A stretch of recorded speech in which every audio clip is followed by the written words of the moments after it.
नमस्ते। फेरि पनि अभ्यासको अर्को श्रृङ्खलामा तपाईहरुलाई स्वागत छ।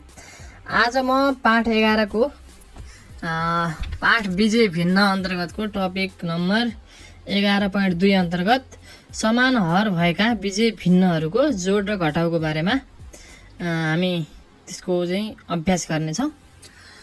र समान हर भन्ने बित्तिकै तपाईहरुले बुझिहाल्नुहुन्छ।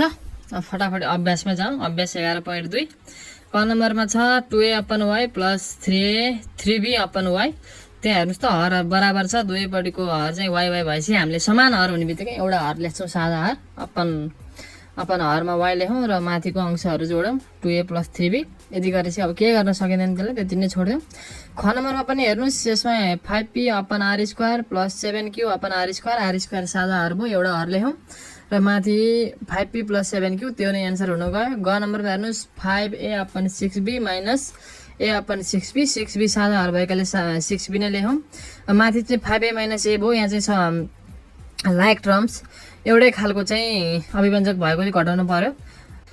घटाउँदा 5a माइनस a गर्दा हल्का बिग्रेको भएर स्वागत छ। आज म पाठ 11 को फोय अपन 6b भयो, त्यसरी काट्दाखेरि भिन्नले गर्दा टपिक नम्बर 11.2 अपन 3b समान हर भएका नम्बरमा हेर्नुस्, त्यहाँ 3 अपन x प्लस 2 छ, माइनस 2 अपन x प्लस 2 छ, x प्लस 2 चाहिँ सादा हर भयो, एउटा हर लेखौँ। बराबर हर भएपछि समान हर भन्ने बित्तिकै तपाईहरुले बुझिहाल्नुहुन्छ।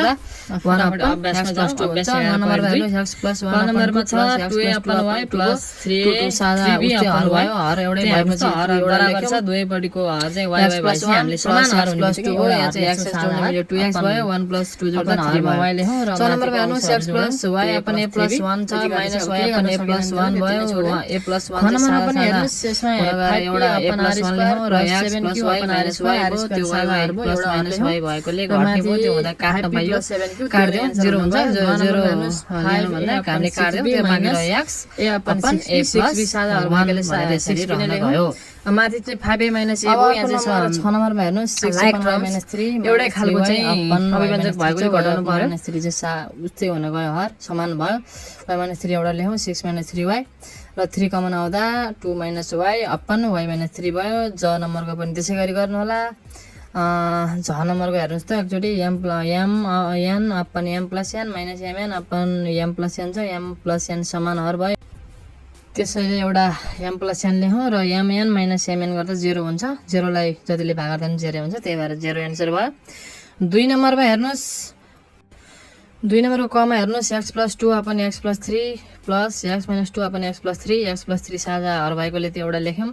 माथिको चाहिँ अंशहरू जोड्छौँ, x plus 2 plus x plus x minus 2 छ, प्लस x र x जोड्दा 2x भयो, प्लस 2 माइनस 2 छ, त्यो चाहिँ अब घट्यो, त्यही भएर बाँकी रह्यो 2x अपन x प्लस 3। त्यसै गरी ख नम्बरमा हेर्नुहोस् 3x plus 1 upon x square plus 2 minus x plus 1 upon x square plus 2 छ, x स्क्वायर प्लस 2 चाहिँ समान हर भएर एउटा लेख्यौँ। 3x प्लस 1 माइनस, अब त्यो माइनस भएकोले मैले ब्राकेट राखेको छु x प्लस 1 र 3x plus 1 minus x minus 1 भयो। यसरी चाहिँ 3x बाट x हटाउँदा 2x हुन्छ र प्लस x र माइनस 1 र plus 1 काटिँदा 2x upon x square plus 2 हुन गयो। ग नम्बरको हेर्नुहोस् y minus 15 upon y square minus 9 plus 18 upon y square minus 9 छ, y स्क्वायर माइनस 9 समान हर भयो, y माइनस 15 प्लस 18 भयो।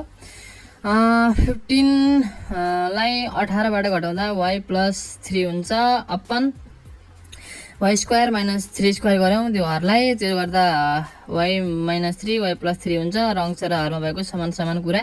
y प्लस 3 र y प्लस 3 काट्दा बाँकी रह्यो 1 अपन, केही नभएपछि 1 लेखिन्छ अंशमा र अपनमा चाहिँ y माइनस 3 हुन गयो।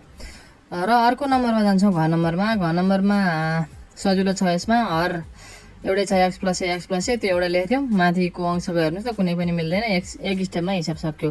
1 नम्बरमा हेर्नुहोस् x square minus 4x upon x square minus 4 plus 4 upon x square minus 4, x square minus 4 समान हर भयो, त्यही भएर एउटा हर लेख्यौँ। र माथिको अंशमा भएको x square minus 4x plus 4 अंशमा भएको त्यसलाई चाहिँ हामीले फर्मुलामा व्यक्त गर्न मिल्यो, त्यो भनेको x square minus 2x into 2 plus 2 को स्क्वायर अथवा एक्स माइनस वाईको होल स्क्वायर भयो। तलपट्टिको हरमा भएको एक्स स्क्वायर माइनस 4 लाई पनि फर्मुलामा व्यक्त गर्यौँ। त्यो भनेको एक्स स्क्वायर माइनस 2 स्क्वायर। अब अंशमा एक्स माइनस 2 अपन x minus 2 plus x plus 2 x minus 2 काट्यो, बाँकी रह्यो एक्स माइनस 2 अपन एक्स प्लस 2 हुन गयो। 6 नम्बरमा हेर्नुहोस्, त्यसमा पनि त्यसै गरी नै हर समान छ। एउटा हर लेखौँ र माथिमा रहेको 4 पद हुन्छ अभिव्यञ्जक।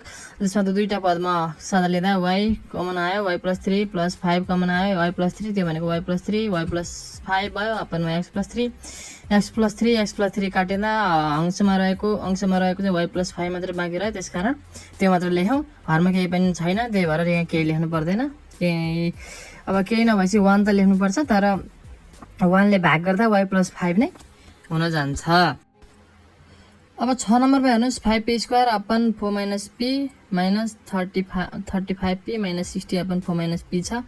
4 माइनस p समान हर भयो, त्यो एउटा लेख्यौँ। माथि रहेको 5p स्क्वायर माइनस बिचमा माइनस भएकोले 35p माइनस 60 लाई चाहिँ ब्राकेटभित्र राख्यौँ। अब त्यो माइनसले खोल्दा 5p square minus 35p plus 60 भयो। त्यसलाई चाहिँ हामीले खण्डीकरण गर्नुपर्ने हुन्छ। 60 × 5 गुणा गर्दा 300 बाट 35 निकाल्दा चाहिँ 20 प्लस 15 आयो। त्यो 20 र 15 गुणन गर्दा 300 हुन्छ, जोड्दाखेरि 35 हुन्छ। त्यसरी निस्क्यो। त्यसको हर अंशमा रहेको त्यसलाई चाहिँ खण्डीकरण गर्दै जाँदा p माइनस 4 5p माइनस 15 हुन आउँछ।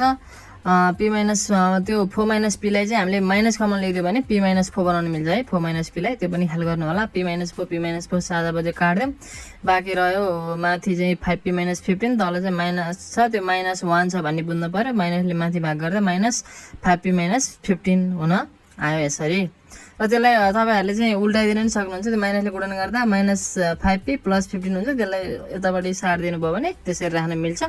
ज नम्बरमा हेर्नुहोस्, ज नम्बरमा पनि त्यसै गरी हो। p को पावर 4 अपन p प्लस 3 को square plus 18 minus 18p square upon p plus 3 को होल स्क्वायर छ। p प्लस 3 को होल स्क्वायर सादा हर भयो, समान हर भयो। त्यही समान हर भएर एउटा लेख्यौँ र माथिको p को पावर 4 प्लस 81 माइनस 18p स्क्वायरलाई चाहिँ खण्डीकरण गरेर एकैचोटि p square minus 9 upon p plus 3 को होल स्क्वायर निस्किन्छ र त्यसलाई पनि खण्डीकरण फर्मुलामा व्यक्त गरौँ a स्क्वायर माइनस b स्क्वायरको। त्यसरी गर्दा p square minus 3 square double हुन गयो त्यहाँ।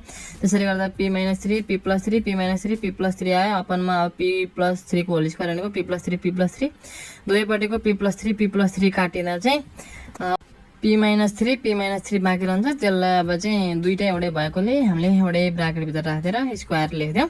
यसरी ज नम्बर पनि सक्यो।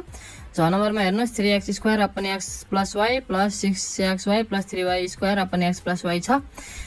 क्वेसन त्यस्तो छ र समान हर x प्लस y छ एउटा लेखौँ। 3x square plus 6xy plus 3y square छ। त्यसलाई चाहिँ हामीले खण्डीकरण गर्नुपर्ने हुन्छ। पहिलो पद र अन्तिम पदको गुणन गर्दा 3 3 9 भयो। 9 बाट हामीले 6 निकाल्नु पर्यो। 3 3 9 नै गऱ्यौँ। 3 प्लस 3 जोड्दा 6 हुन्छ। 3 3 9 भयो भने चाहिँ 3 र 3 युज गरेर हामीले खण्डीकरण गर्छौँ। त्यसो गर्दा 3x प्लस 3y र x प्लस y आयो। अब अपनमा x प्लस y अलरेडी छ। x प्लस y काट्दियौँ र बाँकी रह्यो 3x प्लस 3y, त्यहाँ 3 कमन लिँदा अनि 3 ब्राकेट x प्लस y हुन जान्छ। यो नम्बरको हेर्नुहोस्, a square plus b square upon a minus b को whole square minus 2ab upon a minus b को होल स्क्वायर छ। समान हर a माइनस b को होल स्क्वायर लेख्नुहोस्। a square plus b square minus 2ab भयो। त्यो भनेको a square minus 2ab plus b square, त्यो भनेको a माइनस b को whole square upon a minus b को होल स्क्वायर। त्यसलाई काटिदिँदा 1 हुन आयो। एउटै भएकाले हामीले काट्यौँ र 1 हुन आयो। अब ट नम्बरमा हेर्नुहोस्, ट नम्बरमा m square upon m square plus 5m plus 6 plus 2m upon m square plus 5m plus 6 छ। यसमा चाहिँ समान हर m square plus 5m plus 6 छ। हरमा चाहिँ हामीले खण्डीकरण गर्नुपर्ने भयो र अंशमा रहेको m स्क्वायर प्लस 2m मा m कमन लिँदा m प्लस 2 बाँकी रह्यो भने हरलाई खण्डीकरण गर्दा चाहिँ m प्लस 3 m प्लस 2 आयो। m प्लस 2 काट्दा बाँकी रह्यो m अपन m प्लस 3 बाँकी रहन्छ। 6 नम्बरमा हेर्नुहोस्, x square upon x square minus 4x plus 3 minus 3x upon x square minus 4x plus 3 छ। यसमा पनि ट नम्बरकै जस्तै गर्नु होला।